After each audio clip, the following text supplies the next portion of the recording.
Na sa Biyernes, ipa-file yung case laban po kay suspended Mayor Alos Quo. Bakit po sa Friday yung inisip natin na mas magandang schedule for the filing of cases? Ano pa po ba yung mga kailangan nating ihanda dito sa kaso na to, sir? Opo. Bear in mind po that this is an interagency body that decides kung ano yung mga kaso, ano yung mga uunahin na isampa based on the evidence at hand. Kami po ay nagkausap na po nung nakaraang linggo at meron na kaming initial na mga determination kung ano yung una namin isasampa by next week. Friday po, sapagkat kami muna ay mag-uusap-usap sa darating na Martes para tingnan namin yung mga dokumentong aming hawak na at yung mga testimonyang hawak na namin. Then titingnan namin kung sapat na ba yung hawak namin para doon sa mga kasong gusto naming isampa, mga kaso na gusto naming isampa. So, having said that, ibig sabihin po ay iba't ibang kaso ang nais naming maisampa laban sa mga may-ari incorporators ng Baofulan Development kasama yung mga may-ari incorporators and officers ng Hongsheng at saka noong Sunyuan. So, give us until Friday to be able to determine kung alin ang uunahin namin or kung sabay-sabay na po namin isasampa po ito. Sabi niyo nga po, sir, mga kaso, yung plano po ninyong isampa. So more or less, meron na po ba tayong idea gaano po ito karami? And bukod po dun sa pagkakasangkot ni Mayor Quo dun sa illegal na pogo, meron po ba tayong tinitingnan na posibleng violations niya? With regards to the other violations po, nakasampa na po yon. Yung naisampa na po ng DILG before the Office of the Ombudsman, iba mga kaso niya po. Yung Bureau of Internal Revenue naman po ay conducting their own investigation in relation to possible violations ng ating Internal Revenue Code. Kami naman po, ang interagency body namin, together with the Department of Justice and the CIDG, ang aming focus ngayon ay yung pag-file labang kay Mayora ng mga criminal charges. Sa aming paniniwala, as of last week, ma'am, meron na kaming sapat na matibay na mga ebidensya para makasuhan siya doon sa mga inisyal na mga kasong aming may sasampa sa kanya at ang aming uunahin na mga isasampa sa kanya ay yung mga non-bailable charges. So, pababa po kami, magmula sa most serious hanggang pababa po. Sir, yung sinasabi po ninyo na nakalap ninyong ebidensya, gaano po ito kalakas para patunayan po yung pagkakasangkot ni Mayora dito po sa illegal na pogo sa Tarlac? Ma'am, bear in mind that it took us almost 3 months to be able to file the charges against the said mayor sapagkat po we wanted to make sure that we are standing on solid legal ground.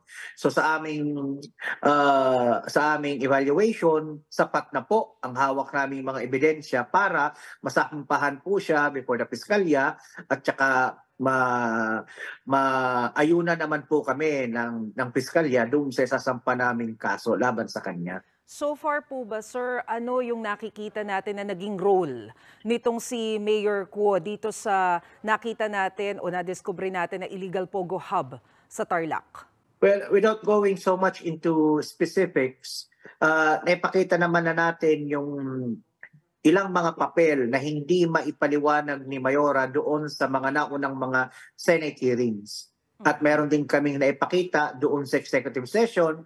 At pagkatapos ng executive session, meron pa po kami nakuhang mga dokumento na sa aming pananaw ay mas lalong magpapaigting doon sa kanyang culpability, doon sa kanyang criminal liability in relation to Baofulan and Sunyuan and even Hongsheng, yung naunang pogo na ni-raid noong February of 2023. So sabi nga po ninyo, ang pagtutuunan ng pansin ngayon yung mga non-bailable criminal charges against kay Mayor Quo. But I wonder kung meron din po kayong napag-usapan ng Interior Department. How about po yung mga administrative cases considering na, well, Mayora siya, may liabilities ang mga local officials pagka hindi umaaksyon sa mga ganitong klase ng insidente? Well, we defer po to the Department of the Interior as to what actions they would take against the mayor given that they have administrative supervision over her. Ngayon naman po, if we feel that there are certain other cases that ought to be filed against the mayor, we would always go on a dialogue with our counterparts with the Department of Interior.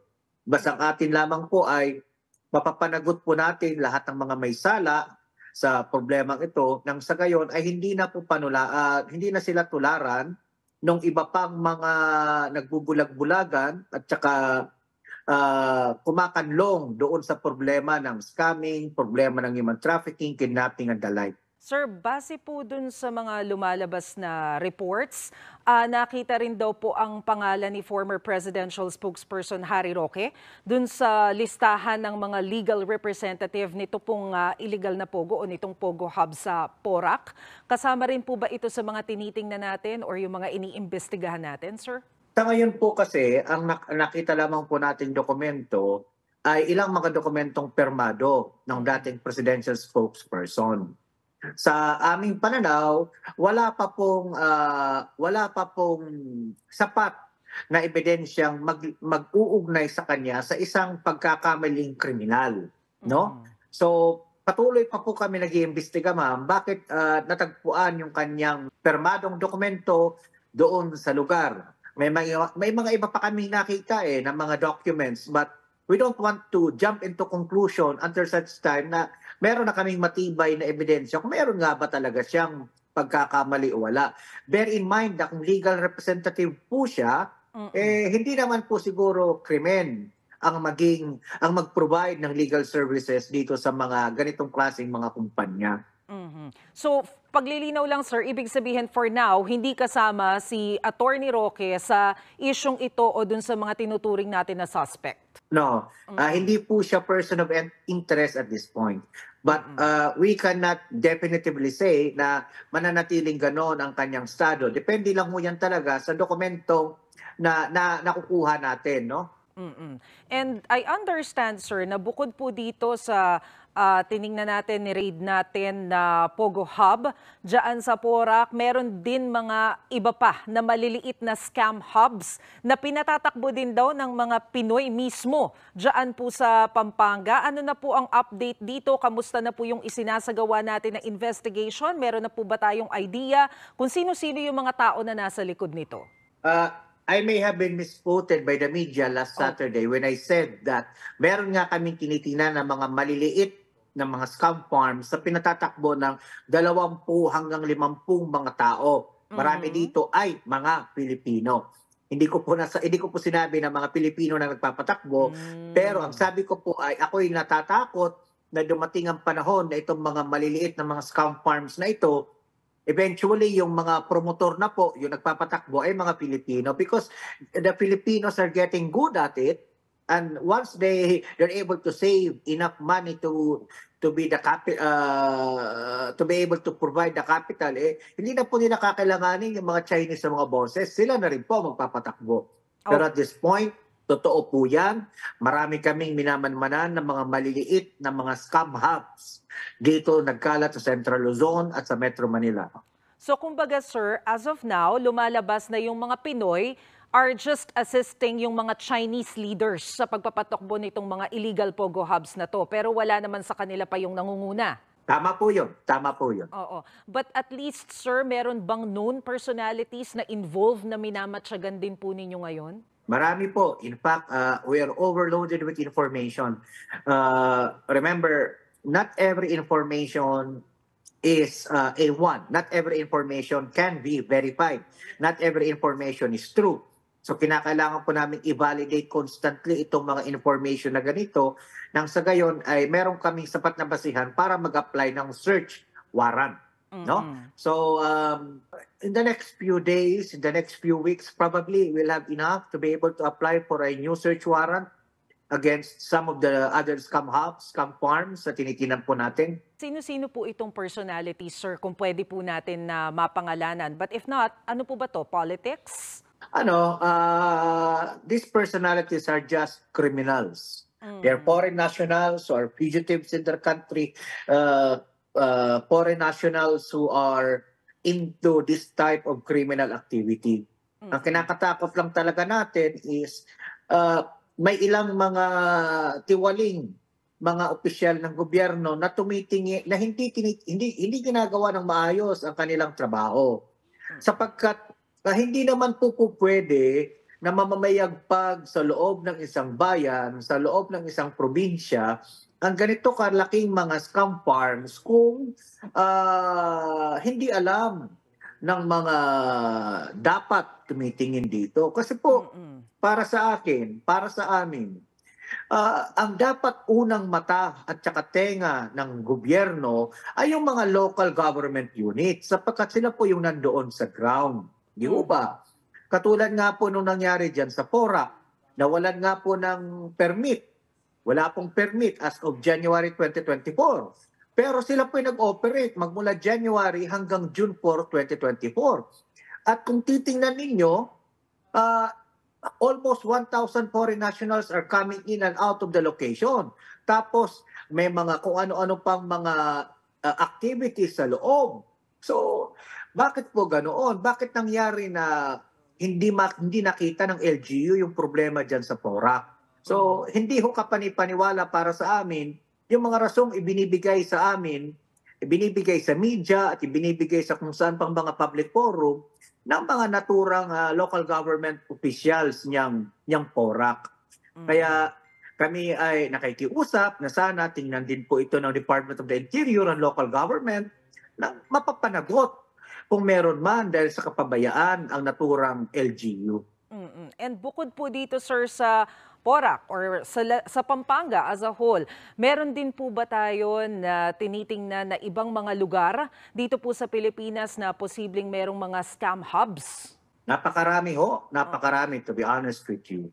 Sabi ko nga po, we are overloaded with information. Hirap na hirap po kami sa kasama ang Department of Justice, kasama ang Philippine National Police, yung CIDG, sapagkat we are loaded with information and we have to keep on processing the information.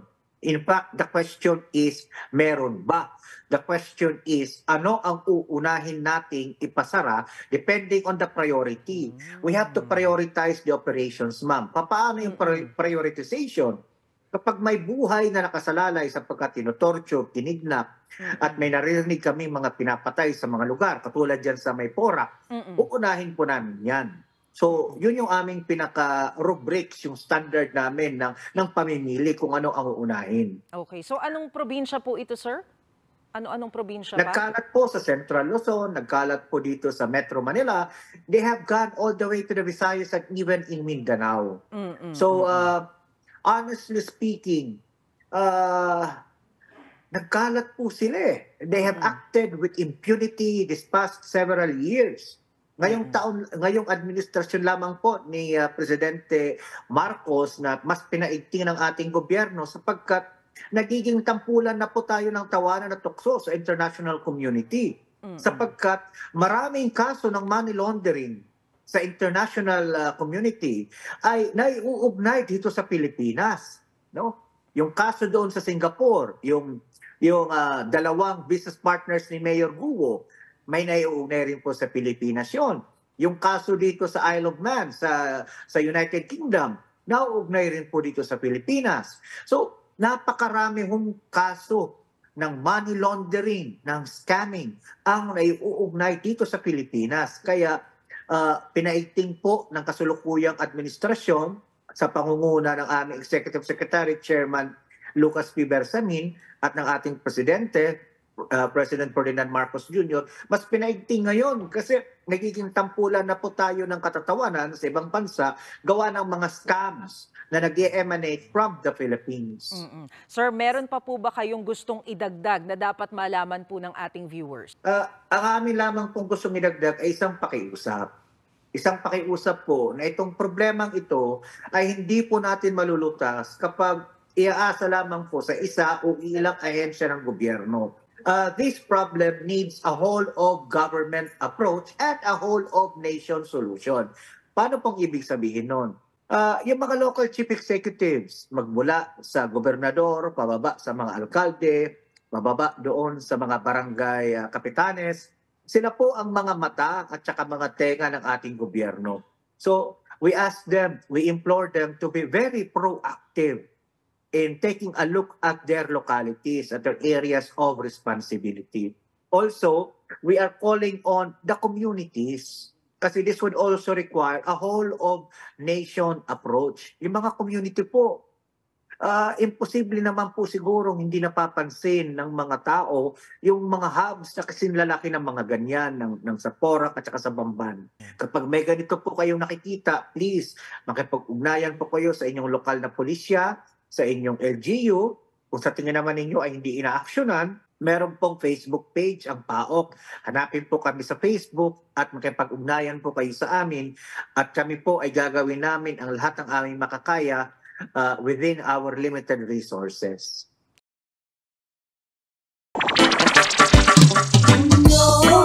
May hulanong salita na ang ibig sabihin dito ay ang pagkakaisa. Bunyog Party List. Halika na, Bunyog Party List ka na. Halika na, Bunyog Party List ka na. Sa susunod, ang atinang suportahan, Bunyog Party List, nagtataguyod ng katotohanan, lumalaban para sa bayan.